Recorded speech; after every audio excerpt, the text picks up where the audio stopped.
What's going on, everyone? It's TK and welcome back to the channel. Today I'm going to actually give you a comparison on that new equipment, the giant for the queen and also the healer puppet. Which one is better to use? Mainly in Legends League, and I'm going to tell you why we're going to talk about Legends, because Wars is quite simple, and after that we're going to be discussing what is going to be our new equipment coming in the future, in my opinion, and basically kind of things that I think could be added to game. So let's dive in and see this video.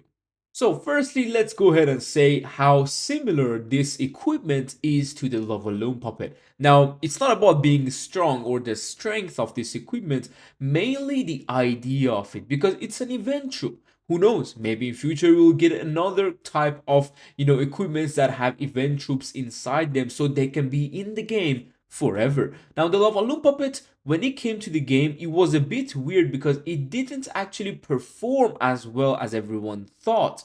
Obviously, being a Warden equipment, you cannot have it under, for example, that Warden Eternal Tome. So I wish they could have done like a little change and put it on the minion prints.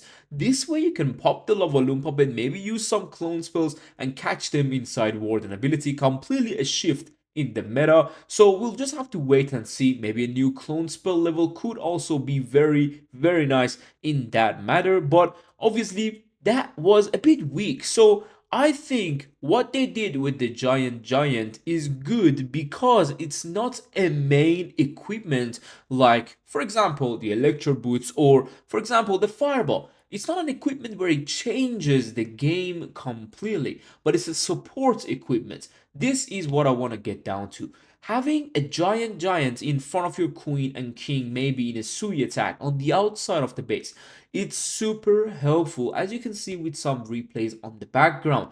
Just because this giant and the Frosty can tank really nice in front of a ricochet cannon, and your queen never actually takes the damage because there is a lot of HP in front of her. That gives you enough time to drop the king or just have other support troop, maybe use some nice spells, and in general the giant is really helpful on the outside and sometimes maybe on the inside. But obviously with the queen mostly being on the outside on every single strategy, we don't have the giant in the core. There is obviously no need for that anyway. But as you know, the way Tunnel 17 meta bases are, everything is spread out because we got so many major defenses. You can't put them all in the core. Something like the ricochet cannon and the archer tower basically becoming the regular cannons and archer towers, if you know what I mean. So who knows, in future maybe these other two archer towers we currently have will also become multi-archer towers. That way we got 4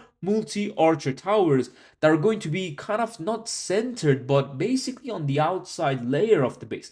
You need support on the outside from Tunnel 17 and so forth, maybe even Tunnel 18, who knows. But that is what the giant brings. That is what the action figure equipment brings, and I believe it's a decent epic equipment in general to the game because it does help out quite a lot. And obviously with the healer puppet, there's certain things that, like, if there's an expo and a ricochet cannon on your queen, guys, she's gone. There's no way you can save her except investing some spells. If there is literally one Seeking Ermine and it hits your healers, now you got 2.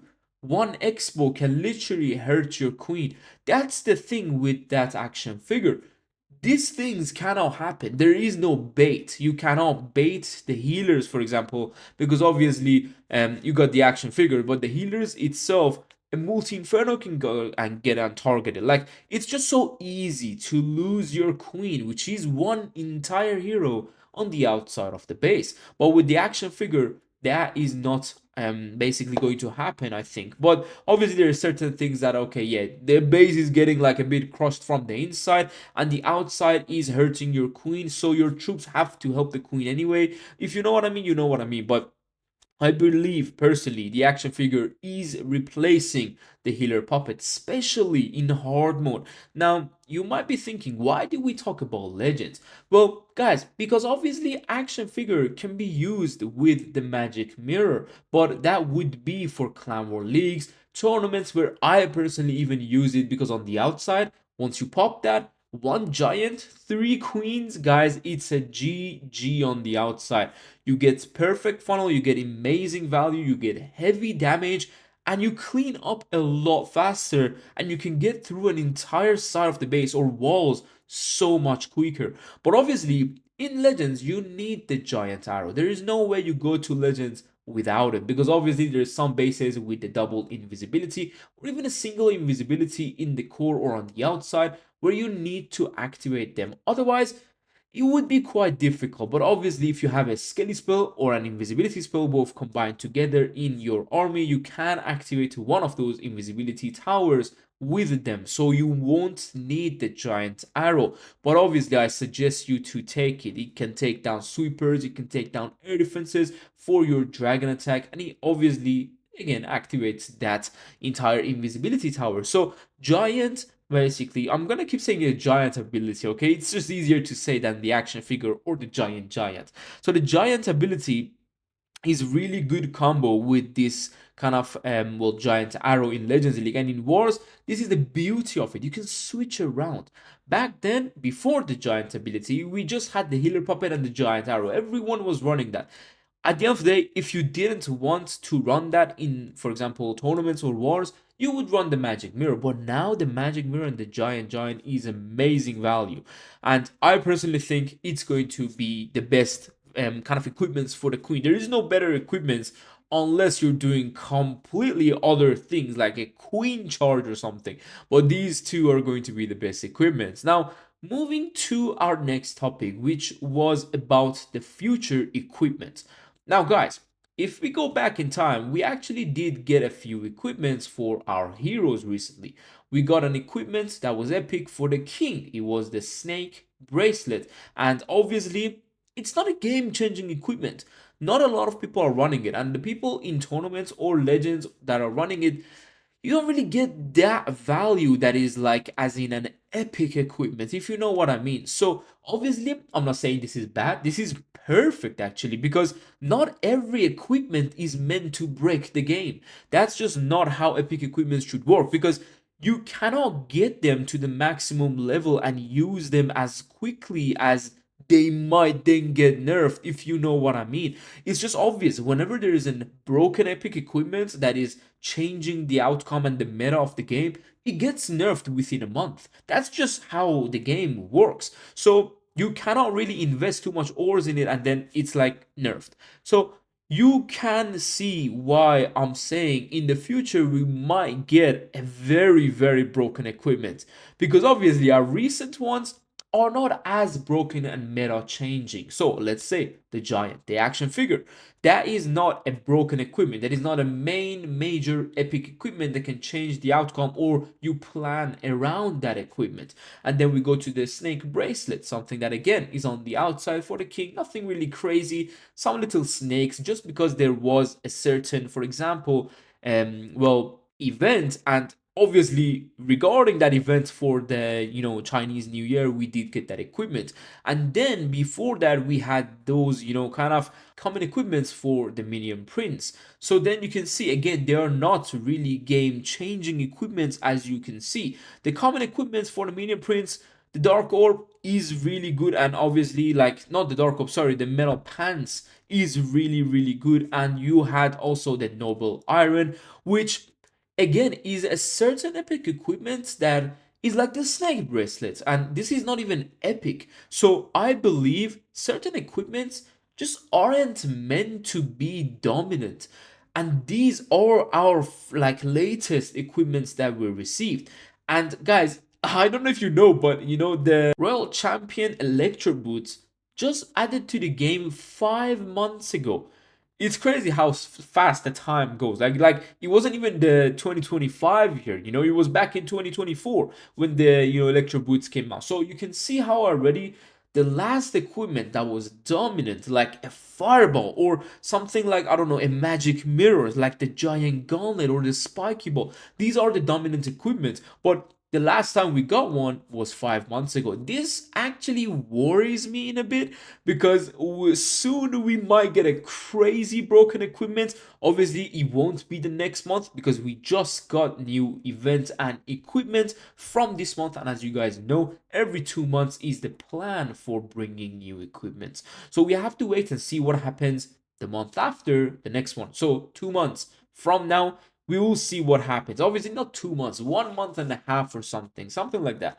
But that is what makes me quite nervous to see what we're getting. Maybe a game breaking equipment, again, a change in the meta. This is something Supercell wants to see, and I believe they like it when like everyone evolves around one equipment, the bases and the strategies, the like kind of approaches, the plannings, everything changes and shifts around that new equipment that is going to be dominant for the next few months, just like the RC with the electro boots. Obviously, I'm not saying the RC will go ahead like completely to the trash. No.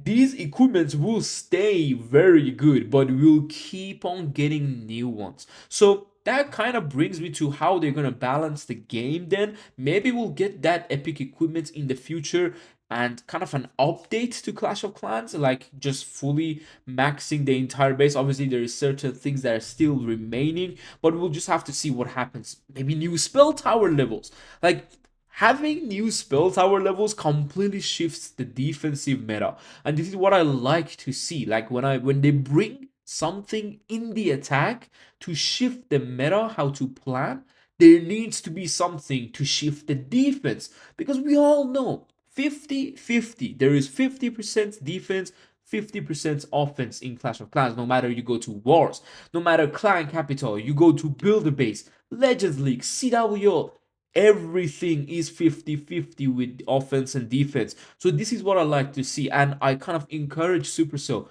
to take this note and bring those new stuff on defense as well. Like, not, it doesn't have to be complete new defenses. We did get 3 new defenses in Town Hall 17, and it's crazy. The Town Hall changed. We got a new merge defense with that geared up tower. We did get fire spitters. It's amazing. It's been going amazing. But there is going to be certain equipments that will come to the game before Town Hall 18. So what they're going to do is going to be quite epic, I believe. But I really hope we get another merge defense, maybe with a wizard tower, maybe, who knows? Or maybe with an X-bow? I don't know. I honestly don't know. Maybe with the bomb towers, a mega bomb tower, who knows? But with the spell towers, I would love to see some freeze spell towers, like the double, like frozen spell tower. Like it shoots one freeze, and a few seconds after, if they're still in the range, it shoots another one.